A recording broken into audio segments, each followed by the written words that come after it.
Uning oppoq badani oydinda tovlanayotgan ipakdek terisi ko'z oldimdan ketmasdi.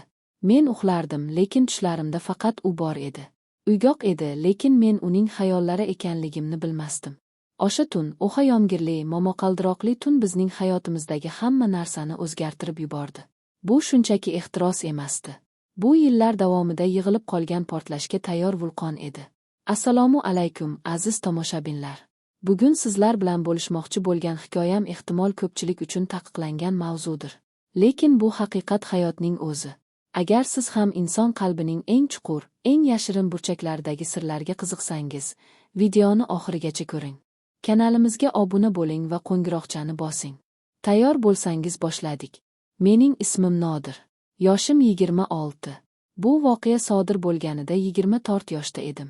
Qishloqda oddiy hayot kechirardim. Bizning uyimiz, amakimning uyi bilan dvorarmon qo'shni edi. Amakim maktabda o'qituvchi, ko'pincha ishda bo'lardi. Ularning bitta o'g'li bor, mendan katta shaharda o'qiydi. Faqat dam olish kunlari kelardi va inobat kenayim.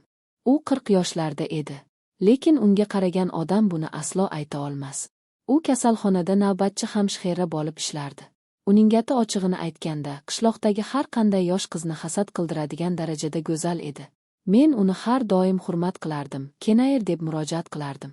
Lekin ichishimdan unga bo'lgan munosabatim boshqacha edi. Uning har bir harakati, kulgusi, hatto oddiygina yurishi ham meni o'zimga tortardi. Bu shunchaki jinsi istak emas, balki qandaydir tushuniksiz, o'smirlikdan qolgan bir hayrat va ehtiros edi. Bir kuni ertalab odatdagidek ularnikiga bir yumush bilan kirdim. Eshik ochiq edi. Har doim chaqirib kirardim. Lekin bu safar negadir indamay kiraverdim. Dahlizdan o'tib, yotoqxona eshigini ochdim va qotib qoldim. Kenayim ishga kiyinayotgan ekan. Uning egnida faqat oppoq nafis ichki kiyim bor edi.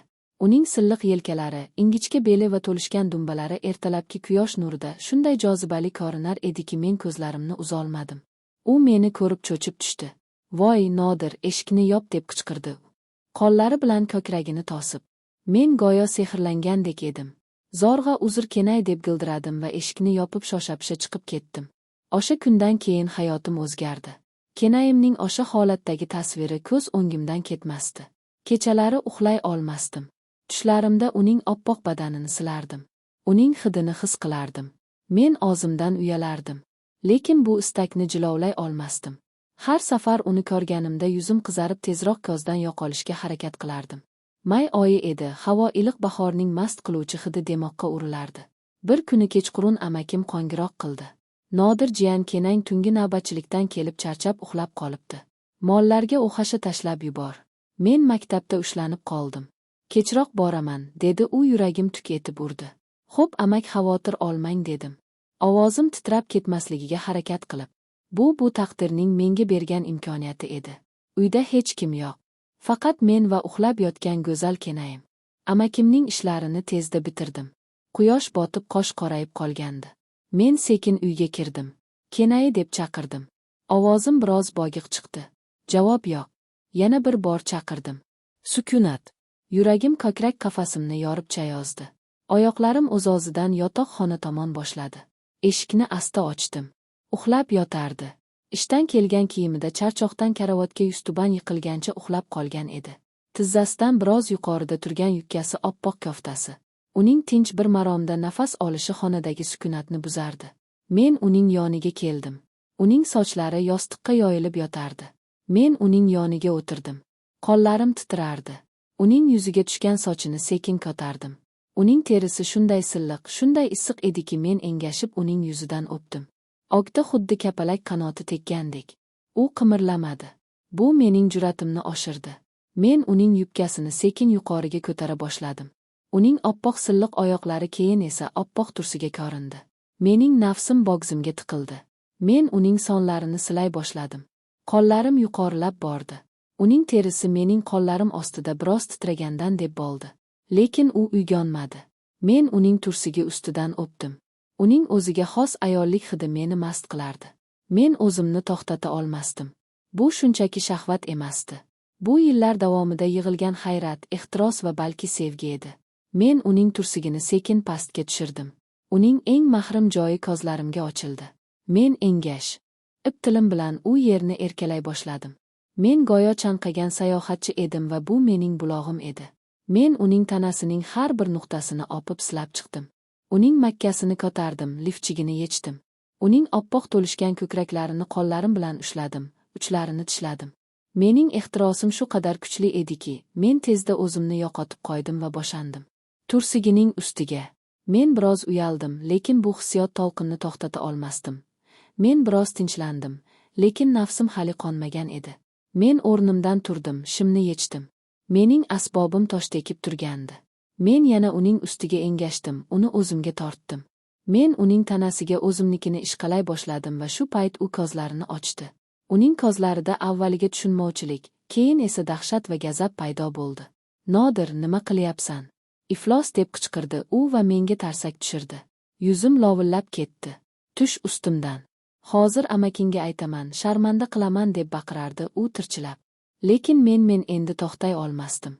Mening ichimdagi hayvon uyg'ongan edi.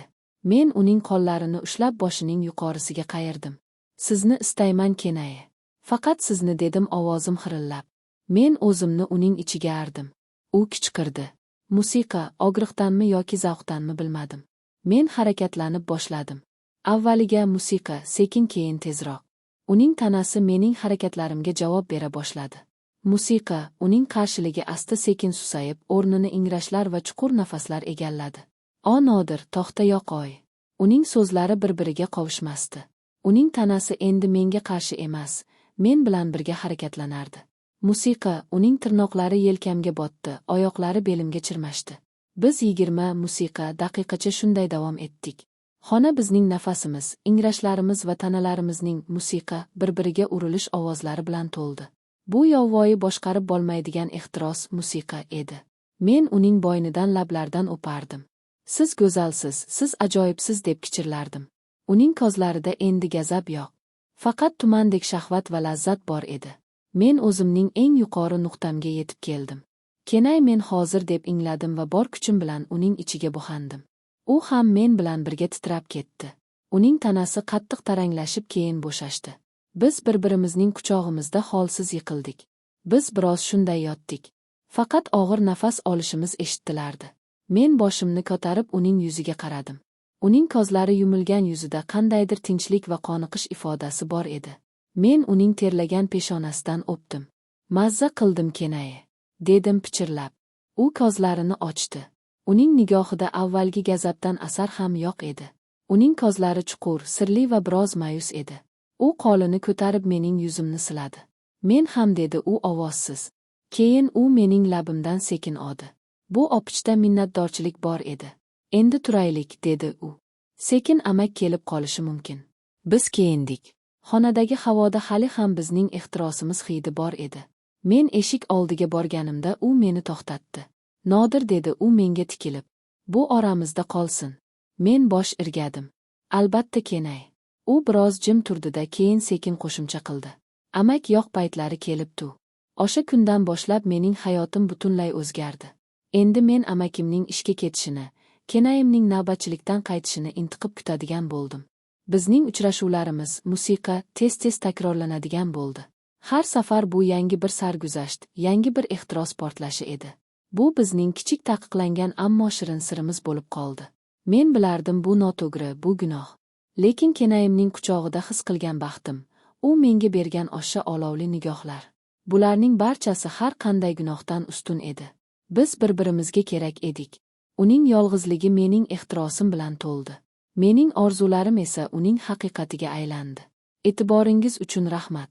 Agar hikoyam sizga yoqqan bo'lsa, like bosing va o'z fikrlaringizni kommentariyada qoldiring. Keyingi videolarda ko'rishguncha